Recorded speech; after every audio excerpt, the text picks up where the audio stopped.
Hello friends, कैसे हैं आप सब। आइए जी, आज आपके साथ मैं एक ऐसी मिठाई की रेसिपी शेयर करूंगी जो देखने में जितनी अच्छी है, खाने में उससे दुगनी टेस्टी और इसके साथ साथ बनाने में सबसे आसान। ये सिर्फ देखने में और खाने में ही नहीं, ये बनाने में भी बहुत आसान है। तो चलिए आज इस मिठाई को देखते हैं और आप भी इसे देखते ही झटपट बना लोगे क्योंकि ये बहुत जल्दी बनने वाली मिठाई है और इसके लिए आपको गैस भी नहीं जलानी पड़ेगी। आप बिना गैस जलाए आराम से इस मिठाई को तैयार कर लेंगे सिर्फ 5 मिनट में। तो अगर कोई मेहमान आया तो आप झटपट ये मिठाई बना सकते हैं। तो सबसे पहले इसके लिए मैंने ली है 1 कटोरी चीनी और इसमें डालनी है 2 से 3 इलायची। अब हम इसको ग्राइंड करके लाएंगे। अगर हम चीनी में इलायची डाल के पीसते हैं ना तो इलायची बहुत अच्छे से पिस जाती है, उसमें कोई भी छिलके वगैरह भी नहीं बचते। और इस चीनी को अच्छे से पीसना है ताकि इसमें बिल्कुल भी चीनी ना रहे। और इसके बाद इसमें डाल देते हैं हम आधा कटोरी नारियल बुरादा। इसको डालने के बाद एक बार फिर हम इसको ग्राइंड करेंगे ताकि नारियल बुरादा भी थोड़ा सा और फाइन हो जाए और चीनी में अगर थोड़ा बहुत भी मोटा दाना रह गया वो भी अच्छे से फाइन हो जाए। और अगर आपकी चीनी अच्छे से नहीं पिसी तो प्लीज़ इसको छान ज़रूर लेना, क्योंकि अगर आपकी चीनी में ज़रा भी दाना वगैरह आएगा ना तो सारी मिठाई का टेस्ट ख़राब हो जाएगा और हम तो बिल्कुल स्मूथ सी मिठाई बनाएंगे, तो इसलिए इसको छानना ज़रूरी है। मैं चेक कर रही थी कि इसमें कुछ रहा तो नहीं, बिल्कुल भी दरदराहट नहीं रहनी चाहिए। तो ऐसा कुछ नहीं है, मेरी बहुत ही अच्छे फाइन तैयार हो चुकी है। तो अब हम इसमें डाल देंगे 1 कटोरी मिल्क पाउडर। आधा कटोरी भी डाल सकते हैं, लेकिन जितना ज़्यादा डालते हैं उतना ही टेस्ट और अच्छा आता है। तो मैंने यहाँ पे पूरा 1 कटोरी डाला है और डालने के बाद इसको हम मिक्स कर लेंगे। ये मिठाई इतनी जल्दी बनेगी कि अगर आपके कोई मेहमान आया है या आपको मीठा खाने की क्रेविंग हो रही है तो आप इसको तुरंत बना सकते हैं। सिर्फ 5 मिनट में बनने वाली मिठाई है। और सामान भी, आप अगर मिठाई बन खाने के शौकीन है तो ये सारी चीज़ें आपको घर पे मिल ही जाएंगी। इसके लिए कुछ भी हमें बाज़ार से भी नहीं लाना पड़ेगा। तो यहाँ पे फिर हम इसको एक बड़े से कंटेनर में निकाल लेते हैं और फिर से मैं चेक कर रही थी कि है तो नहीं इसमें दाना वगैरह कुछ, क्योंकि दाना नहीं रहना चाहिए, बस इस चीज़ का खास ध्यान रखना है। तो अब हम इसको साइड में करते हैं और ले लेते हैं ये भुने हुए चने। इनके छिलके उतार देना अगर आपके छिलके वाले हैं तो। मैंने इनके छिलके उतार लिए हैं और एक दो बीच में रह गया है तो कोई बात नहीं, इतना तो चला लेंगे हम। तो यहाँ पे छिलके उतरे हुए चने लेंगे और इसको अच्छे से ग्राइंड करेंगे। बिल्कुल फाइन पाउडर इसका हमें तैयार करना है। ये देखिए, ये हो गया बिल्कुल फाइन, बिल्कुल अच्छे से। और अगर इसमें भी थोड़ा भी दरदरा लगे तो इसको छान लेना और उसके बाद फिर से ग्राइंड कर लेना, जो दाने आपके बच जाएं। तो इस तरह से ये हमने पाउडर बना लिया है और अब इसको भी मिक्स कर देंगे अपने पहले वाले पाउडर में, यानी शुगर पाउडर में।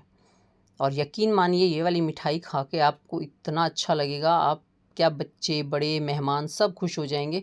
और बाज़ार से अच्छी बनती है और साथ में इतनी सस्ती मिठाई पड़ेगी आपको। तो यहाँ पे अब हम इसको भी अच्छे से मिक्स कर लेते हैं। और जब तक ये मिक्स हो रहा है तब तक आपसे एक रिक्वेस्ट है कि प्लीज़ वीडियो को लाइक कर देना। अगर न्यू आए हैं तो चैनल को सब्सक्राइब कर लेना और वीडियो अच्छी लगे, पसंद आए तो अपने फैमिली और फ्रेंड में शेयर भी ज़रूर कर देना। आज तो रसोई में एक मक्खी घुस चुकी है और उसका भी मन कर रहा है मिठाई खाने को। पूरा कहते हैं ना, पूरा आसपास आक्रमण कर रखा है कि मेरे को भी मिठाई खाने को मिले। तो अब हम इसको मिक्स कर लेते हैं और यहाँ पे मैंने डाली है मलाई। तो इसमें थोड़ी थोड़ी मलाई डालते जाना है और मिक्स करना है। तो पहले मैंने 2 चम्मच डाली, फिर इसको मिक्स किया, उसके बाद फिर 2 चम्मच डाली और इसे मिक्स किया। इस तरह से मैंने 4 से 5 चम्मच मलाई इसमें डाली है। और यहाँ इसको हाथों से मिक्स करेंगे, क्योंकि हाथों से मिक्स करने से जो शुगर है वो थोड़ी सी जल्दी मेल्ट होने लगती है और साथ में हमें पता लगता रहता है कि हमारा टेक्सचर कैसा आया है। अगर हम इसको चम्मच से घोलते हैं तो हमें टेक्सचर का पता नहीं चलता और हम उसमें थोड़ा ज़्यादा मलाई या दूध डाल देते हैं। तो यहाँ पे हाथों का इस्तेमाल ज़रूर करना पड़ेगा। और अब इसको लगातार मिक्स किया। अब इसके बाद मैंने इसमें डाला दूध। तो यहाँ दूध ध्यान रखना, बिल्कुल 1-1 चम्मच डालना। दूध डालते वक्त बहुत ध्यान रखना है, क्योंकि दूध डालते ही चीनी और जल्दी मेल्ट हो जाती है और फिर हमारा ये जो मिक्सचर है ये पतला हो जाता है। तो यहाँ जैसे जैसे चीनी पिघलेगी हमारा मिठाई बनती जाएगी। और अगर हमने ज़्यादा दूध डाल दिया तो चीनी ज़्यादा पिघल गई और बहुत ही ज़्यादा ढीला हो जाएगा फिर हमारा मिक्सचर। तो इसलिए ख़ास ध्यान रखना है। अब आप इंस्टेंट बना रहे हो तो इंस्टेंट बनाने के लिए इस चीज़ पे ख़ास ध्यान देना कि ये आराम से इसको धीरे धीरे थोड़ा थोड़ा दूध या मलाई डालते हुए हमें इसे गूँथना है। तो यहाँ देखिए आप, मैंने 3 से 4 चम्मच के आसपास दूध डाला इसमें, 4 चम्मच मलाई डाली है और 4-5 चम्मच ही दूध डाला है, और इतने उसमें हमारा ये बढ़िया सा टेक्सचर तैयार हो गया है। और इस तरह से आप देख सकते हैं कि मैंने किस तरह का डो तैयार किया है। ये देखिए कितना बढ़िया इसका टेक्सचर आया है। और इसके साथ साथ इसको मसलते जाएंगे, और साइड में भी जो लगा हुआ है ना, अभी ये नहीं सोचना कि हम इसमें दूध डाल लेते हैं, इसको भी मिक्स करते जाइए आप, और आप देखेंगे कि 1-2 मिनट में ये बिल्कुल बढ़िया से स्मूथ से टेक्सचर पे आ जाएगी मिठाई।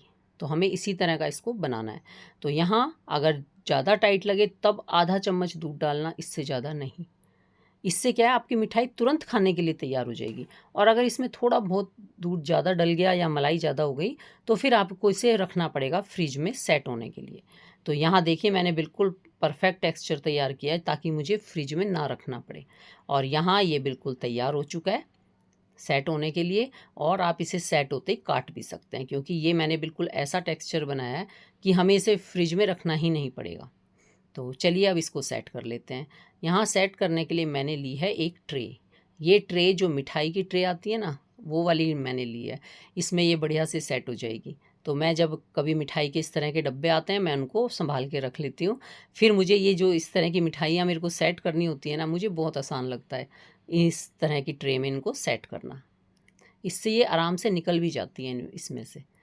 और हमें कुछ भी नहीं करना पड़ता, ना हमें कोई ग्रीस करना पड़ता, ना हमें कुछ इस पे बटर पेपर लगाना पड़ता। इसके बिना ही ये बहुत जल्दी निकल जाती है मिठाई, इसलिए मुझे ये अच्छा लगता है। तो मैं ऐसे कंटेनर यानी ऐसे डब्बे संभाल के रखती हूँ, फिर मैं इसमें अपनी मिठाइयाँ सेट करती हूँ। तो अब हम इसको थोड़ा सा प्लेन कर देते हैं। जितनी मोटी मिठाई हमें रखनी थी मैंने उतना ही इसको एक तरफ सेट कर लिया है। तो आधे डब्बे में मेरी ये मिठाई आई है, पूरे में आई नहीं, क्योंकि मेरे को ये थोड़ी सी मोटी भी रखनी थी।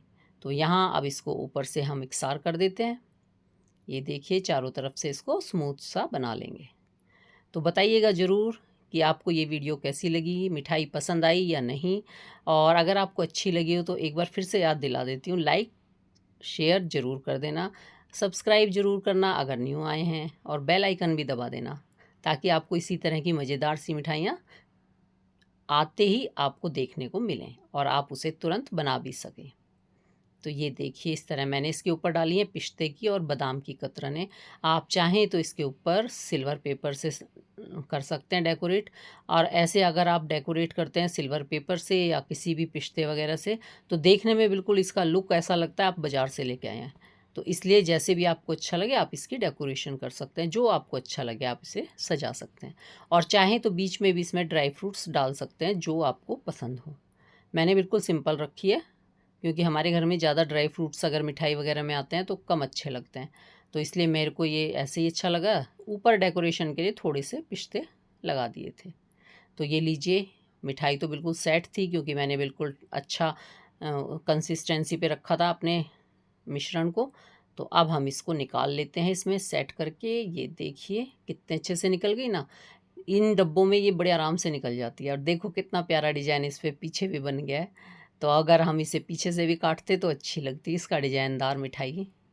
तो चलिए अब इसकी कटिंग कर लेते हैं। बिल्कुल बढ़िया से इसकी कटिंग हो जाएगी और इसका टेक्सचर आपको पता लग जाएगा। ये मैं सोच रही थी एक ही चाकू से काट लूँ पूरा सीधा सीधा, इसलिए मैं इसको थोड़ा सा दबा रही थी। और यहाँ पे ये देखिए, वैसे बिल्कुल सॉफ्ट है ये। मैं सिर्फ इसको एक मतलब मेरे को चाकू उठाना ना पड़े, मैं सीधा एक ही तरफ से काट लूँ इसलिए मेरे को इस तरह से काटने में लग रहा था। और ये वैसे आपको देख के पता चल रहा होगा कि ये कितने आराम से कट रही है। तो ये लीजिए बन गई हमारी झटपट मिठाई। अब जैसे कि राखी आ रही है तो राखी पे आप ये मिठाई बनाएं और अपने भाई के लिए लेके जाएं, या मेहमान घर पे आए हों तो आप ये वाली मिठाई बना के खिलाना। आप यकीन मानिए सब आपकी तारीफ़ करेंगे। और घर पे भी अगर आप लेके जाते हैं तो सारी मिठाई छोड़ के पहले यही मिठाई खाएंगे, क्योंकि त्योहारों के टाइम पे बाज़ार में बहुत ज़्यादा मिलावटी मिठाइयाँ आने लगती हैं। तो आप घर पे इस तरह से बनाइए ना, बहुत आसान है बनाना। और इतनी तरह की मिठाइयाँ ऐसी बनती हैं, मैंने अपने चैनल पे भी डाली हैं बहुत तरह की मिठाइयाँ जो बेहद आसान है बनानी। तो आप बाज़ार से लाने की बजाय वो मिठाई बनाएं और त्योहारों के सीज़न पे बाज़ार से मिठाई लेने से बचें। हम तो यही एडवाइस देंगे आपको कि आपको इतनी आसान मिठाई दिखा रहे हैं तो यही बनाओ ना आप। तो चलिए जी, अब इसको थोड़ा-सा सजा लेते हैं ताकि ये देखने में अच्छी लगे और इसको खा के देखते हैं कैसी बनी है। भाई बहुत ज़्यादा टेस्टी बनी थी, आप लोग इसे ज़रूर ट्राई करें और है भी तो कितनी आसान बनानी। तो ठीक है जी, आप लोग इसे बनाइए, एंजॉय कीजिए। हम लोग फिर मिलेंगे किसी नई वीडियो में नई रेसिपी के साथ। तब तक take care, bye bye. Thank you for watching.